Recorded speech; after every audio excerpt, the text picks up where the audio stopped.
Hello Virgo, Sun, Moon, Rising, and Venus signs. Kamusta kayo? Sana po nasa mabuti kayong kalagayan. Welcome back po sa Star Tarot. At kung bago kayo rito, welcome din po kayo. Please subscribe, like, share my videos, and leave me a comment kung nakaresonate po kayo. Thank you.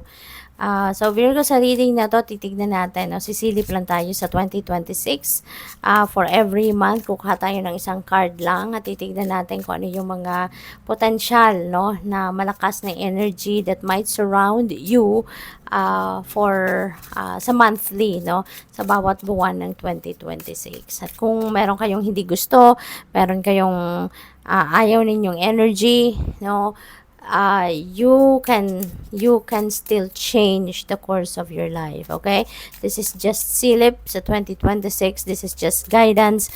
Hindi ibig sabihin na ito na talaga ang mangyayari. Okay, mahaba pa ang mga buwan, marami pang pwedeng mangyari, kaya these energies can still change, no, depende rin sa mga actions ninyo, depende rin sa energy ninyo na ipoproject ninyo in the coming days and weeks and months. Okay, so, first card niyo is your for January.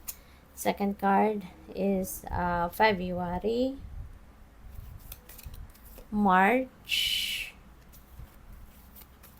April. We have the Hermit, that's your energy. April, May, June, July. We have the Three of Pentacles in July. August. Wow, maganda to. Ten of Cups. Pagdating sa inyong birthday season. So, we have Five of Swords. Pang September. And August, we have the Devil energy. September, we have the Page of Swords. Oh no, so this July, August, September, October, November, and December. Ayan, Strength. So, ang theme ng inyong taon ay King of Wands.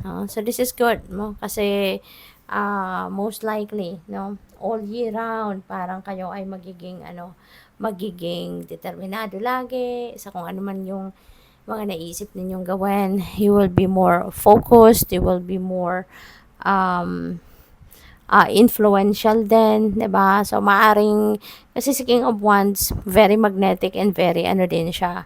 Very magnetic, very charismatic, no? Kaya kahit hindi siya humingi ng tulong sa iba, meron mga tao, no, na talagang kusang lumalapit sa kanya para tulungan siya or mag-offer ng assistance sa kanya. So, maaring ganun din kayo, Virgo, no? Maaring merong mga tao that will be attracted to you, hindi lang para humingi ng tulong, kundi to help you as well, no? Sa mga kailangan ninyong gawin. At saka, King of Wands is also about this is also about entrepreneurship, no? Kaya, maaari din ang iba sa inyo dito, baka kayo ay magfo-focus sa pagdinegosyo or baka kayo ay magfo-focus sa baka kayo ay magfo-focus sa baka magpo-put up kayo, no, ng sarili ninyong negosyo. Maybe you're putting up your own enterprise, no? So, come January, no, High Priestess. Napakaganda. Kasi very kayo very intuitive kayo, very sensitive kayo. Natural yan sa inyo. Malakas ang inyong mga psychic abilities, no? Malakas yung inyong mga radar, yung receptivity ninyo, laging sharp. Kaya, pagpasok agad ng 2026, no, in January, sanayin nyo na yung sarili ninyo. And even, the moon, sa yung February, yung moon, ganun din eh. This is also about intuition. This is also about being close to spirit realm, yung ganon, so, January, February, no, ito yung pinaka mahalagang mga, ninyo, buwan wherein, kayo, papadalhan kayo ng maraming signs, symbols, synchronicities, omens, papadalhan kayo ng universe ng maraming reminder, 'di ba?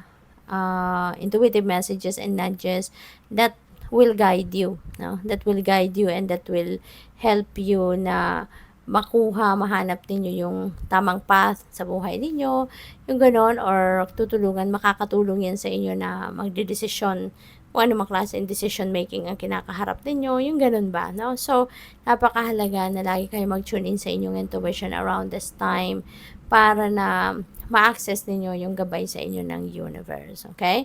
So, pagdating naman sa March, meron tayong temperance, no? And temperance is about patience, it's about moderation, it's also about balance, yung ganon. So, most likely, talagang magkakaroon kayo dito ng iba yung pasensya. No? Magkakaroon kayo, you're going to practice a lot of patience, no? Dito sa buhay ninyo. Sa kahit ano man ang maging sitwasyon ninyo, you will be a lot more patient, no? So, which is really, really good. And, sisikapin ninyo dito, no, na magiging balanse lang ang lahat. Sisikapin ninyo dito na may oras kayo para sa lahat ng areas of life, no? Kasi si Virgo, very workaholic kayo, diba? Very diligent, talagang sobrang sipag, yung gano'n. Kaya, kahit ganun pa man, no, kahit marami din siguro kayong gagawin talaga, maraming trabaho, but still, no, you are going to make sure na wala kayong manineglect. You are going to make sure na lahat pa rin ng area of life ninyo ay meron kayong oras, panahon at attention na ibibigay, no? So, sa pagdating naman ng April, we have the Hermit, which is your energy. So, dito, baka you are seeking for enlightenment. Maybe you are going to seek for guidance, for enlightenment dito. Baka meron kayong gustong matutunan din. Baka meron kayong mga gustong madiskubre sa buhay ninyo, yung ganon. And makukuha ninyo yan, no? Makukuha ninyo yan, mahahanap ninyo yan. You are going to go deep within you. So, maybe there's going to be a lot of time dito na gugugulin kayo around this time para lagi kayong grounded. So, lagi kayo siguro magre-retreat, lagi kayong magninilay-nilay, magre-reflection mode, yung mga ganon. So, that's really, really beautiful. So, pagdating naman ng May, meron tayong Knight of Swords. So, the movement will start here, no? Kasi parang wala masyadong action, no? For the first 4 months, no, ng taon. And, kasi parang puro kayo, puro kayo, pakikinig, no? Maybe kalma lang, 'di ba? You're going to stay put. 'Di ba? Kung ano yung iniwan ninyo sa 2025, maaring 'yun pa rin ang aasikasuhin ninyo, 'yun ang tatapusin ninyo, 'yun ang pagtutuunan ninyo ng pansin. You're going to finish up mga trabaho na nag-overlap na sa 2026. And pagdating ng May, maaring doon na magsisimulang magkaroon kayo ng maraming gagawin. Doon kayo magsisimula na magkaroon ng maraming movement na yung nakaplano ninyong gawin, no, talaga sa taong 2026. Kasi this is going to this is the time na you're going to embrace change. There's a lot of changes coming your way, rushing towards you. And so there's going to be a lot of movement. Maaring maraming travel din dito. Maaring marami kayong gagawin talaga here and there. 'Di ba? So marami kayong aasikasuhin. No, there's a lot of changes that is coming your way around this time. No? Kaya dapat handa kayo. Dapat lagi ninyong inaalaga ng sarili ninyo para pagdating ng panahong ito ay you're physically, mentally, and emotionally fit and ready for anything. Diba? So, pagdating ng June, meron tayong 10 of Swords. So, yung 10 of Swords, this is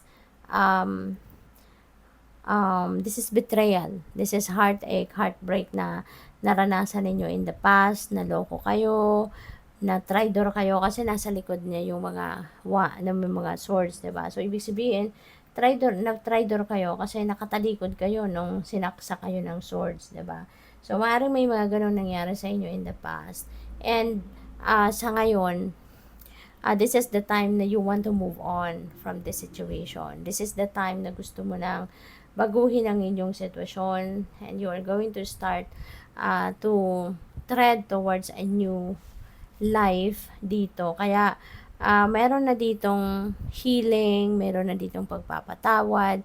Kasi para kayo ay maka-move on, syempre dapat planchado muna, no, yung iiwanan ninyong sitwasyon. Kaya siguro dito magkakaroon na kayo ng acceptance, ng forgiveness, no. Kaya handa na rin kayo na mag-heal and move on from this situation. So, pagdating ng July, meron tayong Three of Pentacles. So, Three of Pentacles, so kung nakikita ninyo, parang nagmi-meeting sila, may pinag-aaralan sila, nagpaplano, nag-strategize. So, maybe this is the time as well na meron, kung kunyari sa trabaho ninyo or projects, meron kayong mga makakatulong. There are people that are going to help you out. There are people that are going to fix everything, kung ano man yan sa trabaho man yan, negosyo man yan, na tutulungan ka or makikipagtulungan ka sa kanila. So, pwedeng ganon. Pwede rin na collaboration yan, no? Mayroong collaboration, pwede rin partnerships. So, baka dyan ang pagkakabalahan din ninyo around that time. So, pagdating naman ng August, we have the Ten of Cups, which is really beautiful. Ito yung simula ng birthday season ni Virgo. Kaya happy birthday sa inyo. Para dyan sa ano na yan, sa energy na yan. Maaring yon ang isa-celebrate ninyo dito, no? Kasama ang inyong pamilya. Pwede rin na hindi, kasi dati baka hindi rin naman kayo nagsiselebrate ng birthday nyo, pero maaring this 2026, diba? Baka magsasama-sama kayo ng inyong pamilya and you are going to gather, diba? At magpapaparty ka siguro, diba? To celebrate your birthday. So, pwedeng ganon. Kasi, masaya to eh. Merong party, merong banding time para sa bawat isa. Baka ang iba sa inyo is going to, baka merong picnic, mag-outing, out of town, out of the country, yung mga ganun ba? Magsasama-sama, mag-i-enjoy. Kasi masaya ang pamilya, masayang wala nang mga away dito, wala nang tampuhan, yung mga ganon. So, this is really a beautiful period sa buhay ninyo na masaya ang lahat, no? Kasi, maaaring you are also abundant, and prosperous, maluwag sa pera, kaya komportable din ang pamumuhay. So, pagdating ng September, meron tayong Five of Swords. So, mag-iingat lang din kayo dito kasi this could be conflict, no? Baka magkakaroon kayo ng conflict. It could be conflict with another person or conflict sa loob ninyo, sa isip at puso ninyo kasi baka maaring, kunyari, meron ditong